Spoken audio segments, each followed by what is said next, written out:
Udhna police સ્ટેશનમાં છેલ્લા 5 વર્ષથી સગીર વયની છોકરીનું અપહરણ કરી નાસ્તા ફરતા આરોપીને પકડી પાડતી ઉધના પોલીસ સર્વેલન્સ ટીમ.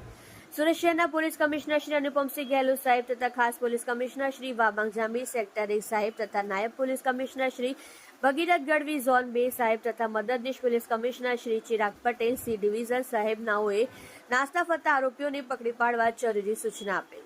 ઉપરોક્ત સૂચના અનુસંધાને પોલીસ ઇન્સ્પેક્ટર શ્રી એસ.એન. દેસાઈ સાહેબ તથા પોલીસ ઇન્સ્પેક્ટર શ્રી વી.બી. ગોહિલ સાહેબ તથા સર્વેલન્સ પોલીસ ઇન્સ્પેક્ટર એક મચ્છર નાઓના માર્ગદર્શન હેઠળ સર્વેલન્સ આસિસ્ટન્ટ હેડ કોન્સ્ટેબલ આનંદ રત્નાભાઈ તથા આસિસ્ટન્ટ પોલીસ કોન્સ્ટેબલ રાહુલભાઈ ઈશ્વરભાઈ નાઓએ ટેકનિકલ સર્વેલન્સ તથા હ્યુમન સોર્સિસ આધારે છેલ્લા 5 વર્ષથી સગીર વયની છોકરીનું અપહરણ કરી ઉધના પોલીસ સ્ટેશનના ગુનામાં નાસ્તો ફરતો આરોપી સચિન મક્કન ઢીવરે ઉંમર વર્ષ 26 રહેઠાણ ગામ કોથલ તાલુકો શાહદાદ જિલ્લો નંદરબાર મહારાષ્ટ્રનાને પકડી પાડી ખૂબ જ સારી અને પ્રશંસનીય કામગીરી કરેલ છે.